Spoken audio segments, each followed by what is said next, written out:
Saints fans. Welcome to the fourth installment of the Marymount Athletics summer segment, Behind the Moment.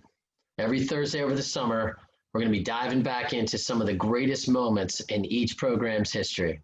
Today, we welcome back members of the 2000s men's lacrosse team, a team that posted a program's best record of 12-6, including a 7-1 start to the season that moved us into the national ranking for the first time in program history. Joining us today to talk to that season is former head coach Stewart Moan and former senior captain and Marymount Athletic Hall of Famer Pat McGee. Thank you guys for joining us today. Thank you for having me. Thanks, John. Coach, let's start with you. Appreciate you joining us today. So you took over the program in 99 or 98 going into the 99 season. And under your second season going into 2000, your team, we had to grind out, the best record in program history. Talk us a little bit about that, the difference between your first season and the second one. Well, before I talk about the seasons, I think it'd be remiss of me not to thank Dave Webster, the coach before me, who left the cupboard with some really great players, some great people, and to take over a program like that with that much talent and drive were very instrumental in the success that we had. So I don't want to take credit for all that. I want to really make sure, sorry if I mentioned the coach that preceded me, Dave Webster. Again, the great job he did.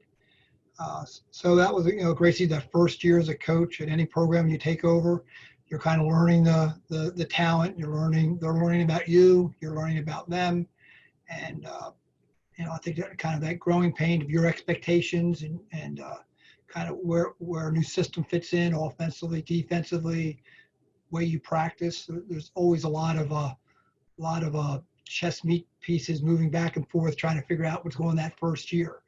And then your second year, I think all your players know what to expect. You've set the bar, you set your expectations. At that point, I think you've embraced a culture in which you want to move forward with and the vision you have. And I'm very grateful that all the players after that first year believed in me and believed in the things that I was bringing to the program, especially after following an excellent coach, and ready to embrace the changes. And, those are very, very important. And so you talk about a team effort.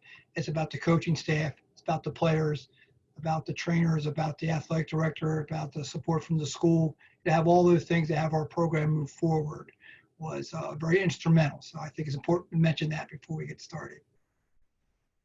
Excellent. Great answer. I certainly remember all those stages, Coach. I think we asked you for that sheet of paper that hung outside your office when we completed it.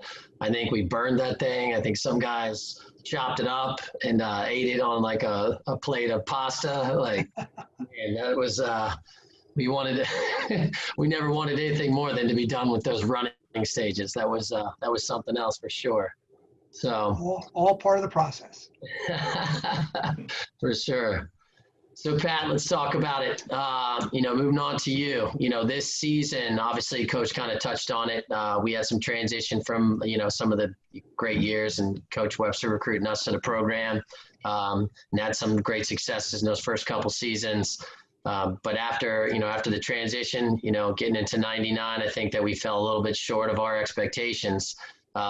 And we wanted to do something more. And I remember having a conversation with you and talking about it, and going into the season, we were going to dedicate a little bit more of ourselves to that. So, it started off that big game at Georgetown, against number 12 Oneonta, a team that had made it to the NCAA tournament the year before, returning 2 All-Americans. One guy you were going to match up against, another guy that Steve Field was going to match up against. And, we grinded out an 8-7 win to start the season off. What do you think about that? Talk to us a little bit about how you felt getting into that game through your senior year. Sure. Thanks, John. Yeah, so going into that season, we knew we had a lot of potential. We were strong in our senior class, yourself, myself, Lee J. Kohlberg, Ali Shams, Jake Erpinski, all the seniors. And then you can't forget about our redshirt juniors. We had Steve Field, Tim Ray, Chris Epstein, and then our true juniors, we had two-way midfielders like my roommate Steve Milano, Sean McCauley, Brandon Schmoody, And then we had a tough defensive competitors like Dave Paletti, Bob Montag, and Jeremy Mancuso. And then we had some sophomores who were unproven, but we knew they were exceptional, like Justin Epstein in goal.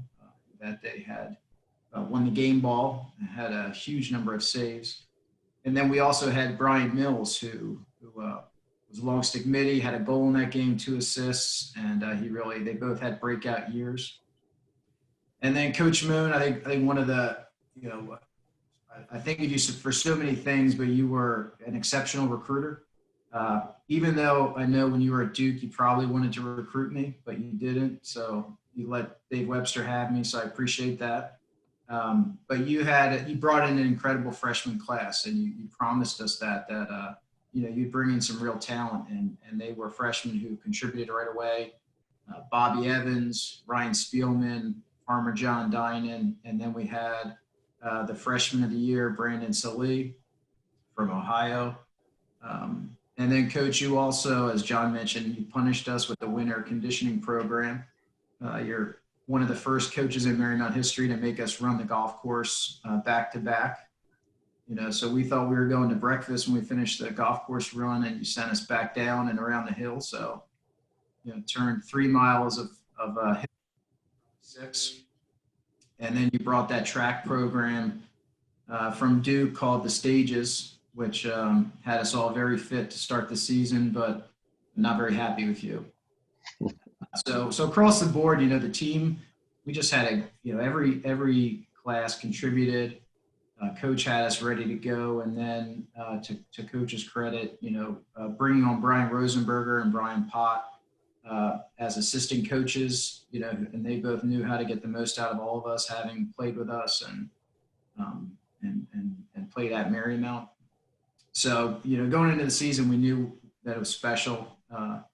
And so we were just, the game at Georgetown, that game, that Georgetown was under construction. There was pile drivers going off in the background, and it was just unsettling to everybody except us. We were coming down the hill. We were just yelling pile driver. We were going to take it to Oneonta. And we definitely did. And our defense had that team unsettled all day. And the offense did enough to get the W. So it was a very, very special day, something I'll never forget. Excellent answer, Pat. I definitely feel I think the coach, you talked about it, the pride that was going into the program, the level of commitment, can't, take away anything that, Brian Pott and Brian Rosenberger brought to the program with, their coaching and what it was. And you could see the passion that was there, that was instilled from Coach Webster. This squad, Coach, was definitely a special one, and we had a great run to start it off. The win against Oneonta sparked a 7-1 start to the season, only falling to Virginia Wesleyan on the road. What were your thoughts about how we started and how the team was firing on all cylinders heading into the tough CAC schedule, as it always is? Well, playing those first 7 games and having obviously a signature win like that to start off with, and Pat made some good points, but I appreciate you guys accepting the challenge of the golf course run a couple times over. I didn't want you to miss a hole, but I think something that's really important that I want to mention on this video is the character of the teams that we had.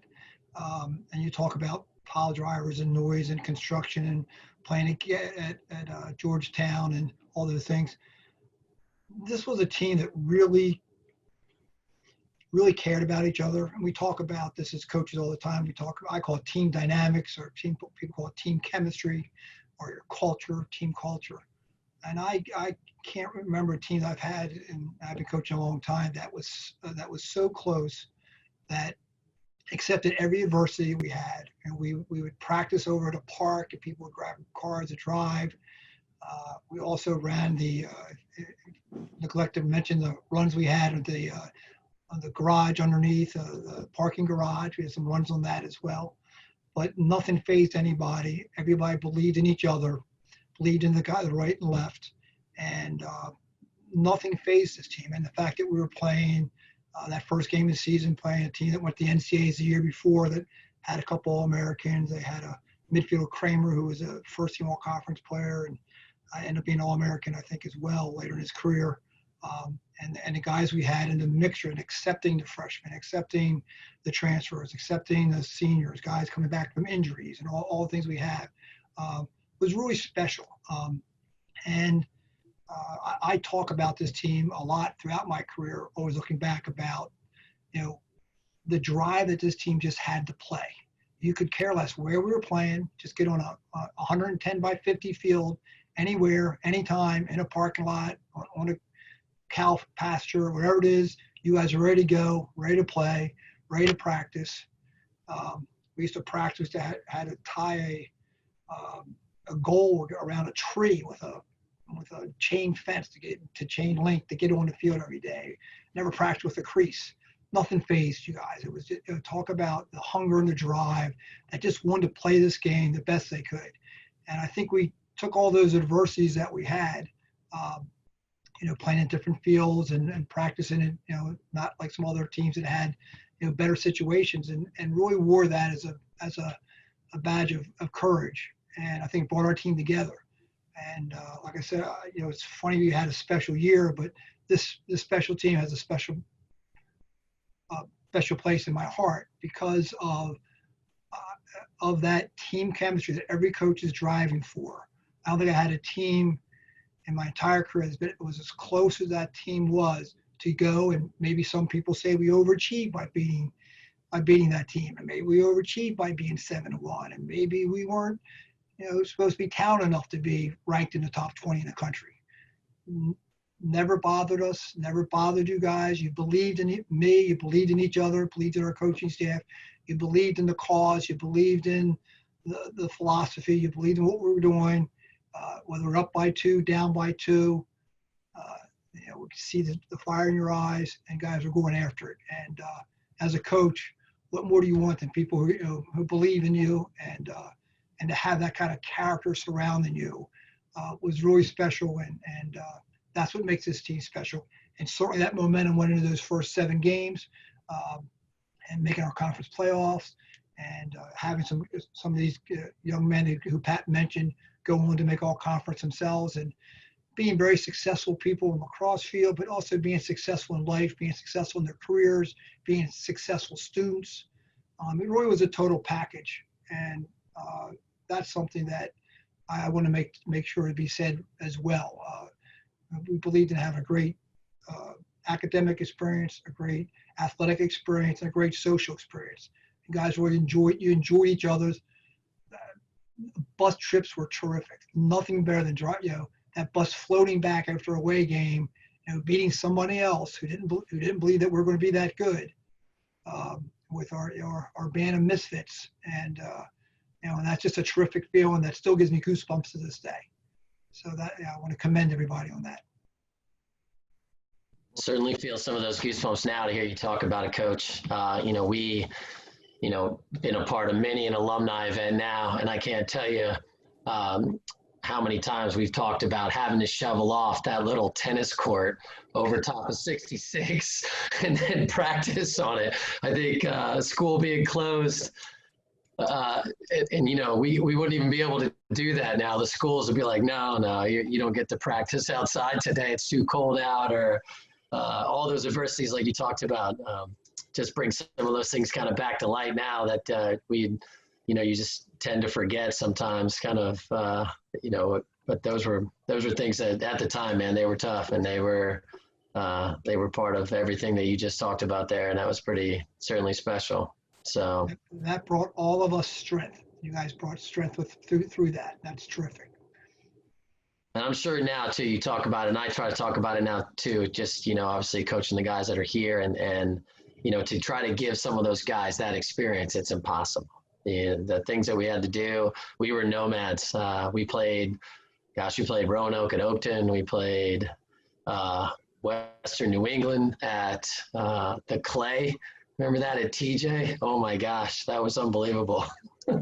I think I still have scars from the clay that came from falling on it. So, but Pat, let's move on. So obviously this squad, represents there were 4 Hall of Famers on this team.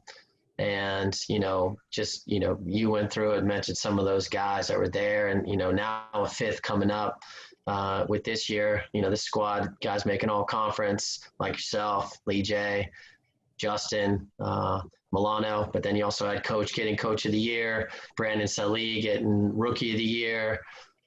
We had some talent for sure. One of the most productive seasons, certainly, moving forward in some of those hard-fought battles against St. Mary's. What was your feeling as the year went on and then as it concluded? And then, we'll let Coach answer that too after we get yours. Sure. So as I reflect on the season, look back over the schedule, I had to think back and remember, what a great season it was. I think, and John, as you and I watched the Oneonta game on tape and relived that just recently, it reminds me of all the unsung heroes that were on the team. The Nick Hathaways and the Jeremy Mancusos and so many good players who didn't get accolades, but were exceptional. And so these were really complete teams. And that allowed some of us who had stats and things to get the honors. And so, but really it was a complete team effort. So all the credit, goes to, all those guys who won't necessarily get mentioned and to our coaches. And I think Coach makes it great. I think this class, this 2000 team really, is a Hall of Fame, candidate in my mind at Marymount. It was a special year. I think it would be great to recognize the team. Big wins against Roanoke and Lynchburg and others. But I think Marymount always has a special place in my heart. I got to play lacrosse there. A love of my life that I still play today and coach my kids. We had caring coaches like Coach Webster and Coach Moan and Laura Moan, who was women's coach at Marymount and always looked out for us as well. It was a family. We had the great opportunity to study finance and really learn my career at the school. And I don't think I would have had the discipline or the drive to do that without having played lacrosse and been given that structure and that outlet. And also I had a chance to meet my wife there, and we have 3 kids there now today, and they're all playing lacrosse whether they want to or not. And but looking back, I have as I look at the schedule and see a couple losses, have still can't say I have too many regrets. Just thankful for everything that Coach did for us and for all the teammates we have, and certainly everything we went through with our position. We learned resilience, and that's something every one of the guys takes with them today. And as we all get together, we've got some great stories, and I don't think they would be as life-changing as stories if it was all about great turf fields and brand new helmets, things of that nature. That's not how you build character. And so I think we earned our D3 lacrosse credentials. It certainly wasn't us, nothing new or flashy for no reason. So, Coach, I'll extend that question to you. Well, again, I look back with a great season, and you're right. It was, it's not everyone's going to have adversities in their lives. It's what you do with those adversities and how you handle those, which define you.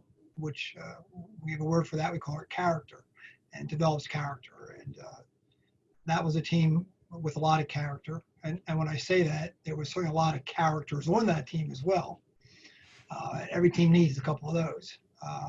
But it's no surprise at all. They go on and become great husbands, great fathers, Pat mentioned about, helping coaches, giving something back to the sport himself as a youth coach. Because of the great experience that you had, that I was able to share with you guys.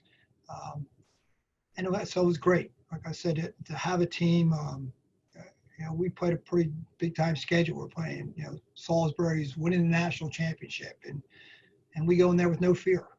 Maybe we win, maybe we lose, but to go there to guys who are, again, not afraid of anything, no excuses ever. I never heard anybody complain. No excuses. We go out there and give it your best, and know that you have that camaraderie of the players you have with you. And talk about all the unsung heroes. So we had some premier players. Pat being one of them. Lee J was stud defenseman. Steve Field was an excellent defenseman. We had a lot of great players. Brandon Sully goes on to be Conference Rookie of the Year. Speed was a phenomenal freshman as well. But it was a Dave Paulettis and it was a Jon Reynolds. Jon Reynolds was a starting defenseman on that team as well. And John's playing, and the athletic part of his career was a little farther behind him because of the bad knee problems he had. So he wasn't quite maybe as fast and as agile as he once was in his youth, but probably one of the smartest players we ever had. So each person contributed something to him, whether it be Jon Reynolds, his knowledge of the game. Everybody played their role. Pat McGee is a guy, you get the ball to him on the inside, he's going to find a way to catch it. He's going to find a way to put it in the cage. He's a great inside finisher. Everybody had a different. Lee J was a stud, chest up, takeaway defenseman that could cover another guy's premier guy and neutralize that. But so every piece is important. We had a lot of midfield. Steve Milano, did the guy ever run out of energy? I mean, he just never stopped. He ran up and down, and when he's on the sideline, he was probably doing push-ups behind the bench just to keep warmed up. So you have guys like that who, and I get all the names you mentioned, just phenomenal. Tim Ray played on that team. I mean, there's all kind of goofy, all kind of guys there with all kind of stories, all different backgrounds, all different. They came there with different travels to get there, but they all found a way to contribute. We didn't have the largest team, but boy, do we have a tough team. And we started this by talking about that win, and we brushed over Epstein's 22 saves that game, by the way. Got the game ball that day, and talking about a guy staying on his head and playing a team like that, and you play in the fourth quarter and an upstart program like us, learning how to win those close games and learning how to play on a national scene in a national level game. And I remember him coming up with a couple of big saves at the end there, where they were pressing, and we were fighting them off, and that came from fight every day at practice, fight every day in everything we did, fight everything on. I think we hear this terminology all the time, I think, from people, and they say, oh, we want to play like old school. This really encompasses what old school was about. Again, we didn't have the slickest uniforms, we didn't have the nicest field, we didn't have the nicest bus, we didn't have the nicest everything, but we had courage, we had conviction, we had character, and we had drive, and we had a whole team. And when you look back and the coach say that, when you talk about a team with one heartbeat, and that team had one heartbeat, and with one heartbeat, we probably beat some teams we're not supposed to beat. They made more talented than us, and that's to be commended, and that's what sports is about. And you roll the ball and play, and you don't mail the score, you don't mail it in, you go out and play it. And I tell you, at the end of that season, you talk about finishing that season off, I bet you a whole lot of people in the country didn't want to play us because we were dangerous. Oh yeah. And no one gave that to us. And you learned it and earned it the hard way, the old school way and the hard way. And I hope those are things that all the players on our team took with them as a piece to travel with the rest of their lives, in their careers and in their personal lives. all the great things we all learned together and all did together. Absolutely. It makes me think of, Coach, kind of some of those opportune times. I got a picture I put in my office when you came down to Susquehanna, and after the game, we took that pic, and it was opportunity for, you and I to kind of just kind of see how things go. Another one for me, just kind of obviously how much this program means to me and everything like that, was introducing Pat at the Hall of Fame. Was just, an obvious honor. And I'm sure we all have some of those situations that we think back and look at and just think about how easy this conversation went. All hugs and smiles at the end of that season for sure, 100%. And certainly some of the, memories like you guys talked about that are just never going to go away. And they're always going to be something that will remain a part of this program forever. But again, a part of each of us is just like who we are and kind of what makes us that way. And those special moments are definitely something that, obviously mean a lot, certainly mean a lot to me now. And I definitely, appreciate you guys, jumping on this call, and then being a part of this behind the moment as we wrap up, and definitely thank you guys both personally for joining us and, reliving this for us. And, we're going to tune in next Thursday as we bring another installment of the Behind the Moment. But again, thanks to both you guys for being here, and, hopefully we get to see each other soon. Thank you very much for having me. Thanks, John, and thank you and Jamie for carrying on the torch at Marymount, for everything you guys do there.